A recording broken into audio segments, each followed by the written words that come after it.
1947 जून जुलाई के महीने में एक पशु फार्म के ओनर जिनका नाम था W मैक ब्राजिल, जब वो अपने फार्म में घूम रहे थे जो कि लिंकन काउंटी न्यू मैक्सिको में है। अप्रॉक्सीमेटली ये 75 माइल्स दूर है रॉसविल से, जो कि एक जगह है। तो अपने फार्म में घूमते हुए उन्हें अचानक से एक स्पेसक्राफ्ट दिखा जो कि टूटी हुई हालत में था और क्रैश लैंड हुआ था उनके फार्म में। अब देखिए, जो स्पेसक्राफ्ट उन्होंने देखा वैसा आज तक उन्होंने कुछ भी नहीं देखा था, ना ही उनकी कंट्री की एयरफोर्स ने और ना ही दूसरी कंट्रीज की एयरफोर्स जो भी होती है वैसे डिजाइन का स्पेसक्राफ्ट किसी के पास नहीं था। और वो देख के वो बहुत ही स्टन्ड हो गए। और सबसे अजीब बात ये भी है कि उस टाइम उसी साल बहुत सी रिपोर्ट्स आ रही थी लोगों की कि वो आसमान में बहुत सी मिस्टीरियस, रहस्यमय और चमकीली रोशनियां देख रहे हैं। तो ये सब सोचने के बाद उन्हें लगा कि जरूर उनके खेत में एक एलियन स्पेसक्राफ्ट क्रैश लैंड हुआ है। तो आइए और भी ज्यादा डिटेल में जानते हैं इस पूरे इंसिडेंट के बारे में इस वीडियो में।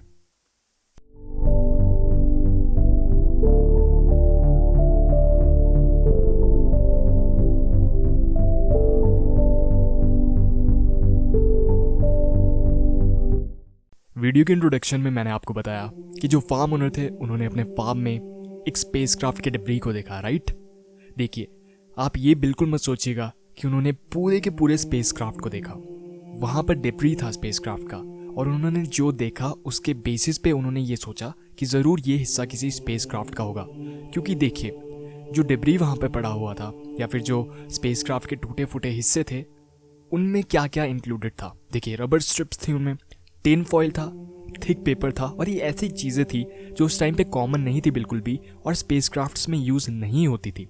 इसीलिए आप खुद इमेजिन करके देखिए, 1947 का समय है, आप एक खेत में चल रहे हैं और आपको एक बहुत ज़्यादा एरिया में स्कैटर्ड चीज़ें दिखेगी जिसमें रबर स्ट्रिप्स आपको दिख रही है, टिन फॉइल दिख रहा है चमकीला चमकीला एकदम, और आपको एक थिक सा पेपर दिख रहा है और ऐसी चीज़ आपने पहले कभी नहीं देखी है। और आप ये सोचिए कि अभी आपको याद आ रहा है कि हाँ, कुछ लोग बात भी कर रहे थे कि उन्हें आसमान में कुछ चमकीली रोशनियाँ दिख रही है इस एरिया में और एलियंस की बहुत बात हो रही है। तो कहीं ऐसा तो नहीं कि ये कोई एलियन स्पेसक्राफ्ट का हिस्सा यहाँ पर हो। इमेजिन करके देखिए।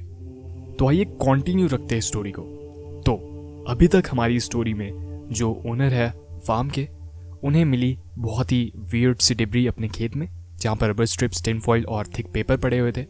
अब उन्होंने क्या किया कि वो इसमें से कुछ मटेरियल एक शेरिफ के पास ले गए जो कि रॉसविल के शेरिफ थे, जॉर्ज विलकॉक्स। और जॉर्ज विलकॉक्स उन्होंने क्या किया, वो फर्दर इस मटेरियल को ले गए कर्नल विलियम के पास जो कि उस टाइम पे कमांडिंग ऑफिसर थे रॉसविल आर्मी एयरफील्ड के, RAAF के।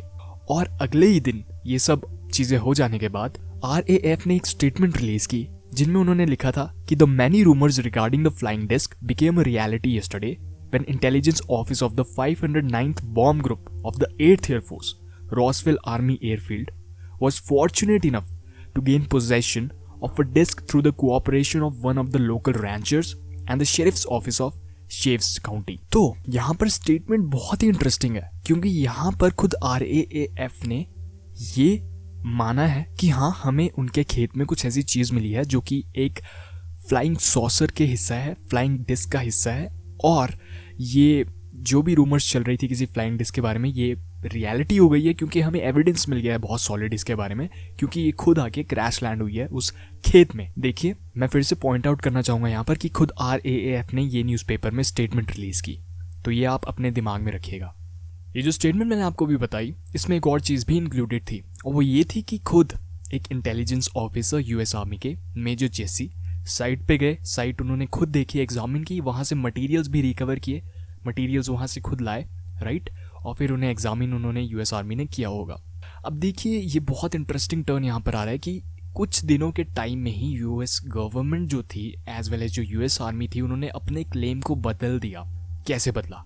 सबसे पहले तो उन्होंने बोला था हाँ, ये कुछ फ्लाइंग सॉसर जैसी चीज़ है, उसका हिस्सा है ज़रूर ये, डेफिनेटली। बट अब वो कुछ टाइम बाद बोलने लग गए कि नहीं, ये दरअसल एक वेदर बलून का पार्ट है। जी हाँ, उन्होंने बोला कि नहीं, ये कोई फ्लाइंग सॉसर नहीं है, ये एक वेदर बलून है और ये हमने ही इसको लॉन्च किया था 1 महीने पहले और ये उसका ही डिब्री है वेदर बलून का जो कि अब आपके खेत में गिर गया था।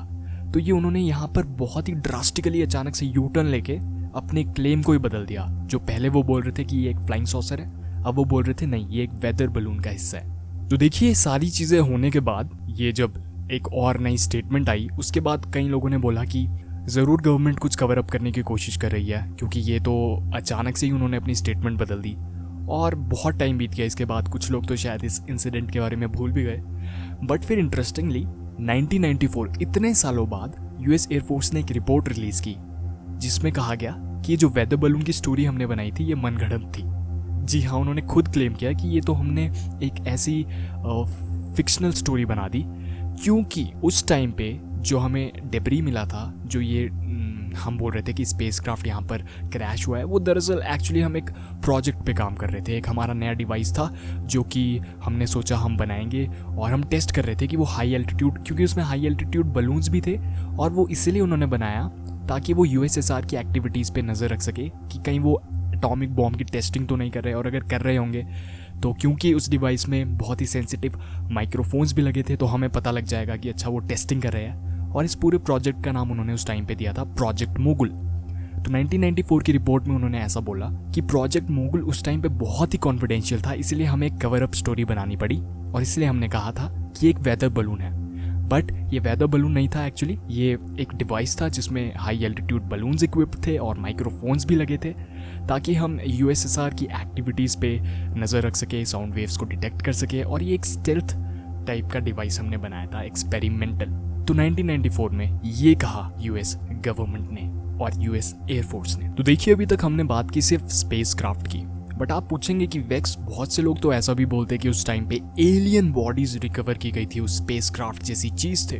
और ये बहुत सही भी है, क्योंकि उस टाइम पे बहुत से आई विटनेसेस जो थे वो बोलते कि हमने खुद गवर्नमेंट ऑफिशियल्स को देखा वहाँ से बॉडीज ले जाते हुए, क्योंकि देखिए खबर बहुत फैल गई थी वहाँ पर, राइट, कि अच्छा यहाँ पर एक एलियन स्पेसक्राफ्ट लैंड हुआ है। तो बहुत से लोग वहाँ पर चुपके से भी गए और चुपके से वो देख भी रहे थे चीज़ों को, राइट।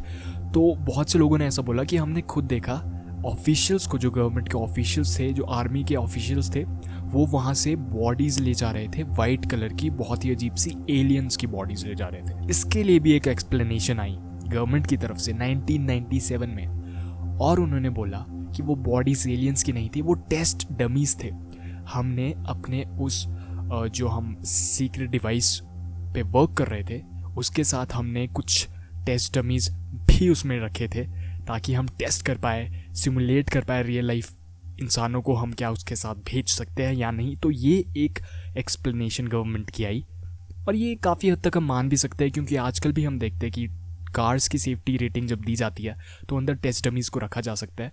तो मे बी ये पॉसिबल है कि उस टाइम पे भी टेस्ट डमीज़ गवर्नमेंट ने उस डिवाइस के साथ, उस डिवाइस के अंदर बिठा दी हो, देखने के लिए कि क्या ह्यूमंस को भी भेज सकते हैं उसके साथ। बट थिंग्स और भी इंटरेस्टिंग हो जाएगी अब जब मैं आपको बताऊंगा एक और इंटरेस्टिंग स्टोरी। तो आपको याद ही होगा, इस वीडियो के स्टार्टिंग जैसे पार्ट में ही मैंने आपको बताया कि एक इंटेलिजेंस ऑफिसर खुद वहाँ पर साइट पर गए थे, जेसी मार्शल उनका नाम था, और वहाँ से वो डिब्री लाए थे, मटेरियल लाए थे वापस, और एग्जामिन की थी उन्होंने साइट। तो उनके बेटे ने एक बुक लिखी थी, मार्शल जूनियर उसका नाम है। उसने एक बुक लिखी थी, उसमें उसने क्लेम बहुत ही इंटरेस्टिंग किया। उसने बोला कि दरअसल जब वो डिब्री उसके पापा वापस लाए थे तो वो सबसे पहले उनके घर में उसको लाए थे, और उसने खुद उस डिब्री को देखा, और उसने बोला कि जो मटेरियल था बहुत ही अजीब था, वो मेटालिक जैसा था, एक मेटल की तरह लग रहा था, और उसमें निशान बने हुए थे। तो उसने पहले सोचा कि हो सकता है हीरोग्लिफिक्स, जो इजिप्शियन राइटिंग, एशियंट राइटिंग थी, उसने सोचा हीरोग्लिफिक्स होंगे, बट वो वैसे नहीं थे। दरअसल वो बहुत ही वियर्ड से फिगर्स थे, ज्योमेट्रिक सिंबल्स, जैसा आप जानते हैं, सर्कल्स थे, स्क्वायर्स थे, ट्रायंगल्स, पिरामिड्स, मतलब ज्योमेट्रिकल फिगर्स बने हुए थे उसमें, और बहुत ही स्ट्रेंज मतलब वो दिख रहे थे। तो यहाँ से बहुत इंटरेस्टिंग एक टर्न आ जाता है इस स्टोरी में कि अगर वो यूएस आर्मी ने डिवाइस बनाया होगा तो उसमें वो इतने अजीब से सिंबल्स क्यों बनाए होंगे, राइट। और ये ज़रूर किसी टाइप की लैंग्वेज लग रही है जो कि इस दुनिया की तो नहीं है। ज्योमेट्रिकल फिगर्स इतने सारे, क्योंकि हमें पता है क्रॉप सर्कल्स में भी जो एलियन से एसोसिएट करते हैं हम, उसमें भी ज्योमेट्रिकल पैटर्न्स की बहुत ही इंटरेस्टिंग डिज़ाइंस देखने को हमें मिलते हैं। तो क्या ऐसा हो सकता है कि geometrical patterns kind of language हो एलियंस की? मे भी ऐसा हो सकता है, ऐसी पॉसिबिलिटी बहुत हाई हो। और भी बहुत थ्योरीज है रॉसवेल इंसिडेंट क्रैश के ऊपर। कई लोग बोलते हैं कि ऐसे ही वो गवर्नमेंट ने जानबूझ के एक मास पैनिक फैलाने के लिए किया था, और बहुत सी स्टोरीज ऐसी है इससे रिलेटेड। बट जो भी मैंने आपको इस वीडियो में बताया वो मुझे सबसे सिग्निफिकेंट लगा इस स्टोरी में। और आप मुझे बताइए आपको क्या लगता है, क्योंकि देखिए कई लोगों के बहुत स्ट्रॉन्ग क्लेम्स है कि हाँ वो एलियंस थे, और कईयों के जो गवर्नमेंट की एक्सप्लेनेशंस है वो भी सेटिस्फैक्ट्री थी, बट बहुत लेट आ रही थी वो। तो मे बी उन्होंने बहुत सोच समझ के कवर अप किया था इस पूरी स्टोरी का, और हो सकता है वाकई में एलियंस उसमें स्पेसशिप में हो, उन्होंने बॉडीज रिकवर की हो, और वाकई में एक स्पेसक्राफ्ट ही वहाँ पर, एलियन स्पेसक्राफ्ट ही वहाँ पर क्रैश हुआ हो। तो अपने व्यूज़ मेरे साथ ज़रूर शेयर कीजिएगा। इस वीडियो में मैंने आपको बहुत ही इंपॉर्टेंट चीज़ें इस इंसिडेंट की बता दी है। आपको बहुत सी थ्योरीज इससे रिलेटेड मिल जाएगी, बहुत सी स्टोरीज मिल जाएगी, बट हाँ मैंने अपनी तरफ से इस वीडियो में आपको सब कुछ काफ़ी डिटेल में बताया है।